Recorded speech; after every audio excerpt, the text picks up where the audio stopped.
Hello everyone, আমি পল্লবী। মই পেটু চ্যানেলের আরেকটি নতুন ব্লগে আপনাদের সকলকে স্বাগত। আজকের একটি বিশেষ দিন, রথযাত্রা। কিন্তু সকাল থেকে আজকে যে হারে মুষলধারে বৃষ্টি নেমেছে, সত্যি চিন্তার কারণ হয়ে দাঁড়িয়েছে যে বিকেলবেলায় আমরা রথ টানতে পারবো কিনা। রথযাত্রা শুধু একটা উৎসব নয়, এটা একটা ভক্তির পথে যাত্রা।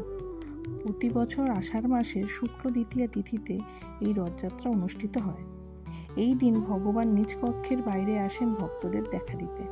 পুরী থেকে শুরু হয় এই বিশাল উৎসব, মেতে ওঠে সকল ভক্ত। আমরাও মেতে উঠেছি সেই আনন্দে। বিগত 2 বছর ধরে জগন্নাথ তার ভাই বোনদের নিয়ে আসছেন আমাদের বাড়ি। আগের বছর তান খুবই ছোট, কিন্তু তাতে তার আনন্দের কোনো খামতি তিনি রাখেননি। গুটি গুটি পায়ে রথে চলে গিয়েছিলেন তার পিসি দিদুনের বাড়ি। হ্যাঁ, এই রথটি আমার জন্মের আগে আমার পিসেমশাই বানিয়েছিলেন। নিজে আমি ছোট থেকেই এই রথ দেখেই বড় হয়েছি।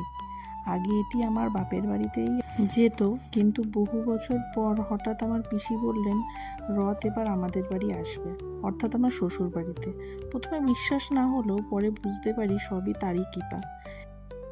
তাই চলে গিয়েছিলাম পিসির বাড়ি তাকেই আনতে। সে এখন এই 7টি দিন আমাদের এই বাড়িতেই, আমাদের এই মন্দিরেই থাকবে।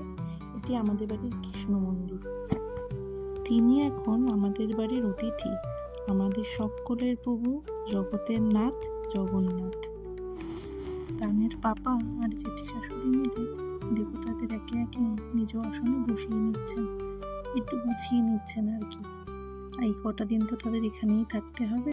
তাহলে ভিডিওটি আজ এখানেই শেষ করছি। আজ আসি, দেখা হবে আবার কোনো ব্লগে। ভিডিওটি ভালো লেগে থাকলে একটা লাইক কমেন্ট শেয়ার করে দেবেন, একটু উৎসাহ পাবো আর কি। আপনাদের রথটি কেমন কাটলো কমেন্ট বক্সে জানাতে কিন্তু ভুলবেন না।